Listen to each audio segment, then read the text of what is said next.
Assalamualaikum warahmatullahi wabarakatuh. Kami dari kelompok 3 kelas 10 IPS 4 ingin mempresentasikan materi bab 2, yaitu pengetahuan dasar pemetaan. Saya Alika Putri Darakunanti. Saya Ayu Aprilani Juanda. Saya Kristiawan. Nama saya Inas Dian Putri Azizat. Nama saya Dudi Pratama. Saya Lutfi Radindra. Nama saya Yeni Wulandari. Pengertian peta sendiri adalah gambaran permukaan bumi yang ditampilkan pada suatu bidang datar dengan skala tertentu. Poin A, jenis penggunaan peta. Yang pertama, peta menurut komposisi. Peta menurut komposisi dibagi menjadi dua, yaitu peta rupa bumi dan peta tematik. Yang kedua, peta menurut skala. Peta menurut skala dibagi menjadi 4, yaitu peta kadaster, peta skala besar, peta skala sedang, dan peta skala kecil. Poin B, komponen peta. Komponen peta sendiri berfungsi untuk mempermudah pembaca untuk menyerap informasi yang ada pada peta.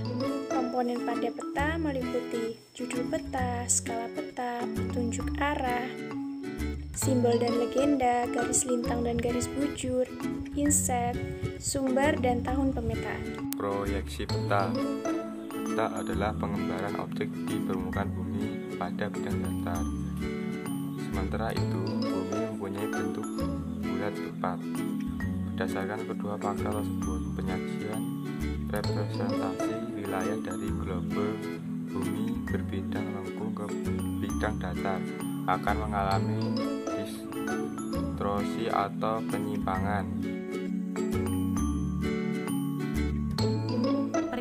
Prinsip pemetaan. Secara umum, tahapan pemetaan sebagai berikut. Kerja lapangan. Menentukan arah utara. Menentukan titik awal pengukuran. Menentukan titik ukur. Mengukur jarak antar titik ukur. Mengukur sudut arah antar titik ukur. Mencatat kenampakan objek di sekitar garis ukur. Tahap pengolahan. Tahap pengukuran sering terjadi kesalahan karena sebagai faktor, misalnya keterbatasan alat atau indera. Penyajian data. Tahap penyajian data adalah penggambaran peta berdasarkan hasil pengolahan dan analisis data. Pengertian dan komponen-komponen penginderaan jauh. Yang pertama, pengertian penginderaan jauh. Penginderaan jauh merupakan suatu ilmu di mana untuk memperoleh informasi mengenai permukaan bumi melalui satelit atau instrumen-instrumen lainnya tanpa harus kontak langsung dengan objek yang dituju. Berikut ada komponen-komponen penginderaan jauh. Yang pertama ada sumber tenaga. Yang kedua ada atmosfer. Yang ketiga ada sensor dan wahana. Yang keempat ada perolehan data. Yang kelima ada penggunaan data. Jenis-jenis citra. Yang pertama adalah citra foto. Citra foto dapat dibedakan menjadi 4 bagian.